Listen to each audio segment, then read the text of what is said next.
Warren Buffett, a renowned financial guru and successful investor, reflects on the pressing need for improved financial literacy among future generations. In a world dominated by credit cards and complex financial instruments, he highlights the importance of equipping young minds with essential financial knowledge. I'm curious what you think future generations should know, and if there's anything that needs to be in school curriculums to teach younger people financial literacy as we move forward.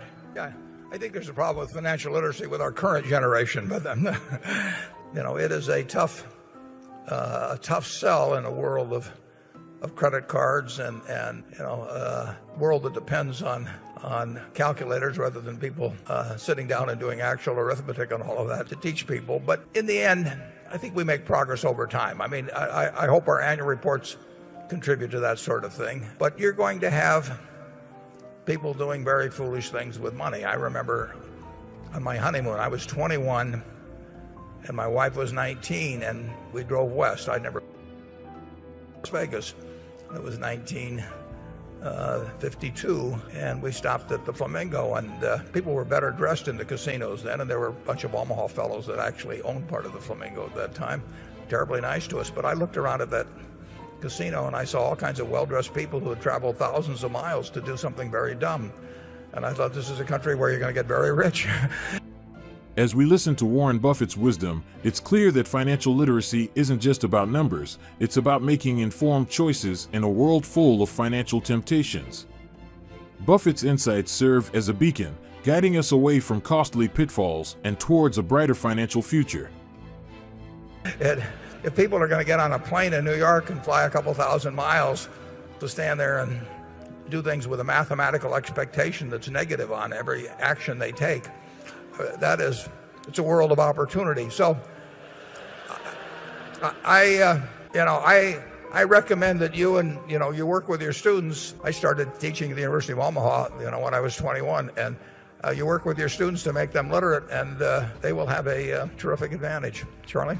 Well, a world where legalized gambling is now conducted by a great many states in the form of lotteries, where people are encouraged to bet against the odds, and a world where we have a vast overuse of high-cost credit card debt. It needs a lot more financial literacy. I would argue literacy. I think we've been going in the wrong direction.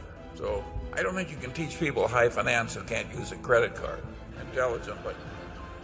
Yeah, I talk to students about that. If you're willing to pay 18 or 21% on a credit card, there's no way that you're going to financially come out borrowing money at those kind of rates, and I wouldn't know how to do it, and it's too bad. On the other hand, it's probably good for our business. I mean, we are looking for things that are mispriced, and the more people think that borrowing money on credit cards is intelligent, they probably will not think that doing long-term equity put contracts is intelligent. And we'll go our way and they'll go their way. In a society where gambling and high-cost credit card debt are prevalent, Warren Buffett emphasizes the urgency of enhancing financial literacy. His insights remind us that teaching young people the principles of sound financial management is not just a practical skill, but also a pathway to greater opportunities and economic empowerment.